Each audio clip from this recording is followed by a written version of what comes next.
संसार में जीवन में द्वंद्व भी आएंगे ना, क्योंकि संसार है ही द्वंद्वात्मक।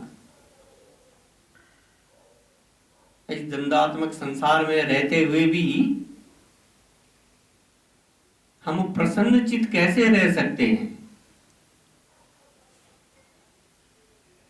जब हमारा चित्त शांत होगा, कैसी भी परिस्थिति आए। अगर चित्त का संबंध संसार से हो गया तो संसार के घात प्रतिघात उसको सहने पड़ेंगे। इसीलिए कहा है चित्तमेव संसार तथा राग द्वेषो व्यवस्थितो। राग और द्वेष क्या है? यही तो अनुकूलता और प्रतिकूलता है ना। जब अनुकूलता आती है तो राग होता है और प्रतिकूलता आती है तो द्वेष होता है। इसलिए धीर पुरुष वही है जो इन दोनों ही परिस्थितियों में सम रहता है। भगवान ने गीता में इसी को पंडित कहा है।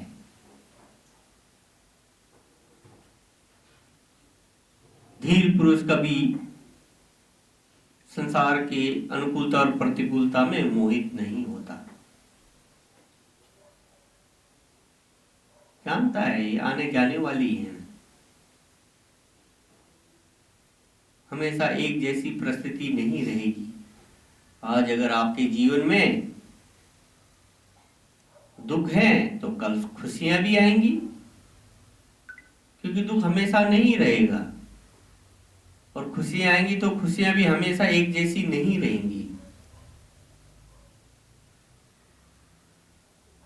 क्योंकि जब तक शरीर है संसार में तो संसार है ही परिवर्तनशील।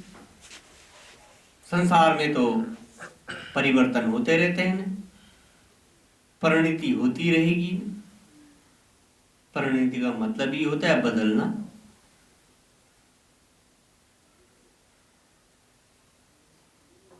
इसलिए महापुरुष कहते हैं कि अपने चित्त को शुद्ध रखें, अपने चित्त में संसार के संस्कार ना पड़ने दें, क्योंकि चित्त में संसार तभी पड़ते हैं जब हम बार बार उन संस्कारों का स्मरण करते हैं, बार बार उन्हीं को याद करते हैं। बार बार उनका चिंतन करने से चित्त में उसके संस्कार पड़ जाते हैं, और संस्कार पड़ने से वही फिर हमारे कर्म बनते हैं। और कर्म बनेंगे कर तुम सो भोग तुम, कर्म फल भोगना ही पड़ेगा। और कर्म फल भोगने के लिए ही शरीर मिलता है। सज्जनों याद रखना, कर्म फल भोगने का और कोई माध्यम नहीं है। कर्म फल आप केवल शरीर के द्वारा ही भोग सकते हैं। उसी के लिए शरीर मिलते हैं, चाहे वो मनुष्य शरीर मिले, चाहे पशु पक्षी का मिले, कीट पतंग का मिले। हर शरीर में आपको अपने कर्मों का फल भोगना ही पड़ता है। ये नियम है कि कर्म फल भोगने के लिए शरीर ही उपयुक्त है। बिना शरीर के कर्म फल नहीं भोगे जा सकते। इसलिए भगवान कहते हैं कि कर्म करने में सावधान। गीता में भी अर्जुन को कहा भगवान ने, हे अर्जुन कर्म करने में तू स्वतंत्र है, पर उसका जो फल भोगना है उसमें तू परतंत्र है। और मेरे दो तरह के कर्म हैं। हम कहीं पर अच्छा कार्य करते हैं तो बार बार उसका व्याख्यान करते हैं दूसरों के सामने।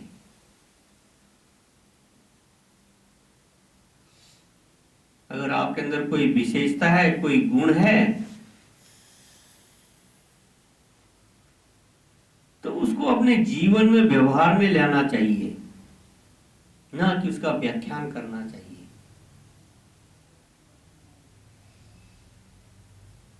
आपके अंदर कोई श्रेष्ठता है, उसे अपने आचरण में लाइए, अपने जीवन में ढालिए।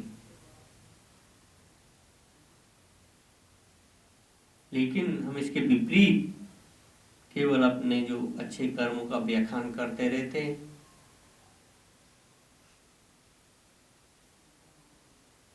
और समर्थ तो वो है कि जो अपने दोनों ही कर्मों का व्याख्यान करे।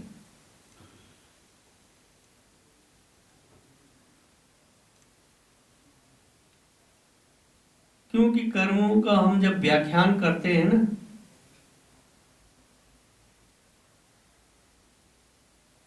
तो उसको बार बार स्मरण करने से जो होता है, हमारे चित्त में उसके संस्कार पड़ जाते हैं। तो वो संस्कार नहीं पड़ने चाहिए ना, वही हानिकारक होते हैं। क्यों? उनसे हमको क्या हानि होती है? हमारे अंदर ईगो आ जाती है, अहंकार, अहंकार की वृद्धि होती है। मैंने ये कार्य किया, इसलिए भगवान ने कहा अर्जुन कर्म करने में स्वतंत्र है, पर फल भोगने में परतंत्र है। जैसे कर्म करेंगे वैसे फल भोगना ही पड़ेगा, दोनों ही कर्मों का, चाहे वो अच्छे हो चाहे खराब हो। अच्छे कर्मों का अच्छा फल, खराब कर्मों का खराब फल। ये नहीं है कि कल जब कर्म फल भोगने की बारी आए तो आप कह दें नहीं जी हमें तो अच्छे कर्मों का फल अच्छा अच्छा दे दीजिए, और जो हमारे खराब कर्म हैं उनको किसी और दूसरे के मत्थे मढ़ दीजिए। ऐसा नहीं होगा, क्योंकि ईश्वर का विधान बना हुआ है, कर तुम सो भोग तुम, जो जैसा करेगा वैसा भोगेगा। इन्हीं शब्दों के साथ में वाणी को विराम। ओम शांति शांति शांति।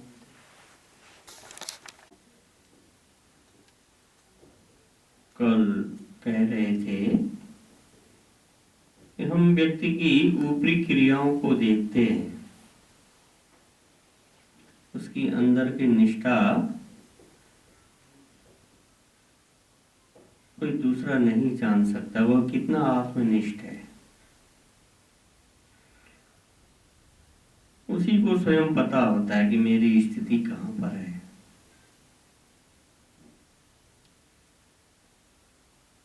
हम लोग संसार में रहते हुए अपने को तो सुधार नहीं पाते और संसार को सुधारने का बीड़ा उठा लेते हैं। जितने भी हमारे महापुरुष हुए, सबने पहले अपने को सुधारा। अपने को सुधारने से मतलब हमारा क्या है? फिर पहले स्वयं आत्मनिष्ठ हुए। हम लोग तो आत्मनिष्ठ हुए नहीं, दूसरों को आत्मनिष्ठ बनाने की चेष्टा करते हैं।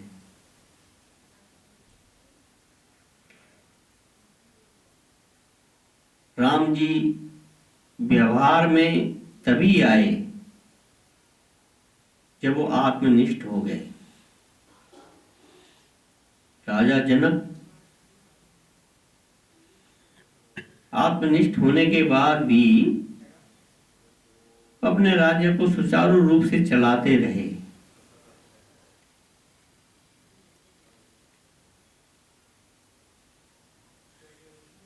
राजा जनक के बारे में तो बहुत सारी बातें हैं, किंवदंतियां प्रचलित हैं।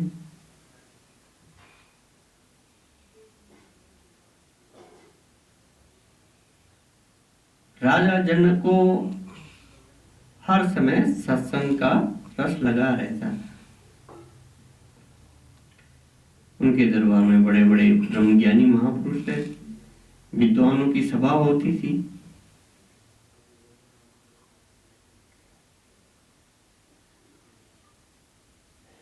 एक बार राजा जनक को सपना हुआ। सपने में उनके उनका सारा राजपाट छिन गया, वो भिखारी हो गए। मांगते मांगते कहीं से उनको थोड़ा सा दाल चावल मिला, उन्होंने खिचड़ी बनाई। खिचड़ी को जैसे ही किसी चीज में लेके खाने लगे, इतने में 2 बैल लड़ते हुए आए और उनकी खिचड़ी गिर गई। सपने में हाय चिल्लाए। जैसी खिचड़ी गिरी, उनकी जाग खुल गई, नींद से जाग गए। क्योंकि सपना जब भी आता है वो पूरी नींद में नहीं आता ना, छिछली नींद में सपने आते हैं। वो बड़े घबराए, देखा मैं तो अपने महल में हूं, अपने महल में अपने बिस्तर में लेटा हुआ हूं, लेकिन ये क्या हुआ? उनको बड़ा आश्चर्य हुआ। सवेरा हुआ, दरबार लगा तो उनके दरबार में बड़े बड़े विद्वान लोग रहते थे। उन्होंने विद्वानों की सभा बुलाई।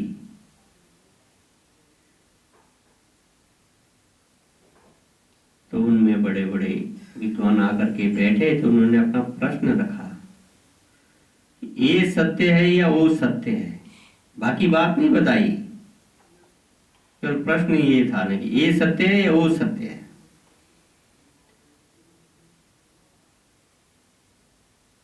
विद्वान लोग आश्चर्य में पड़ गए। इतने में आत्मनिष्ठ महात्मा अष्टावक्र जी महाराज, वो भी उनके दरबार में पहुंच गए। वहां पर जितने भी सभा में विद्वान बैठे हुए थे, उनको देख करके सब उनका परिहास करने लगे, उनकी हंसी उड़ाने लगे। क्यों?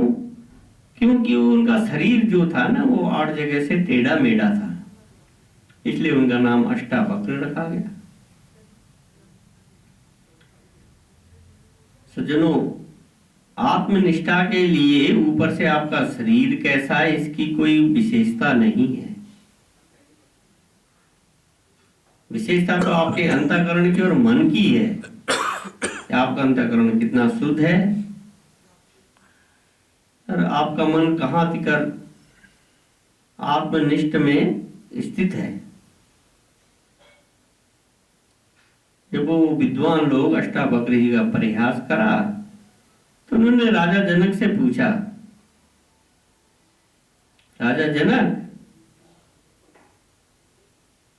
तुमने यहाँ पर विद्वानों की सभा बिठाई है चर्मकारों की? उनका महाराज ये सब विद्वान लोग हैं। कहा मुझको तो इनमें कोई भी विद्वान नहीं नजर आया, सब चर्मकार नजर आ रहे हैं। राजा जनक ने पूछा कैसे? अष्टावक्र ने उत्तर दिया कि राजा जनक, इनकी जो दृष्टि है ना, वह चाम पर है। ये मेरे ऊपरी शरीर को, मेरी चर्म को देख रहे हैं। मैं 8 जगह से टेढ़ा मेढ़ा हूं, इसलिए मेरा परिहास उठा रहे हैं।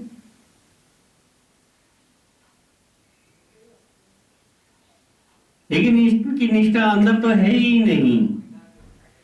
क्यों? कि जो आत्मा इनके अंदर है वही मेरे अंदर भी तो है। इनमें और मुझ में क्या फर्क है? शरीर के भेद अलग हैं, शरीर अलग है, लेकिन आत्मा तो एक ही है ना। सब विद्वान शांत हो गए, क्योंकि वो विद्वान थे। सज्जनों, विद्वान और ज्ञानी में बड़ा अंतर होता है।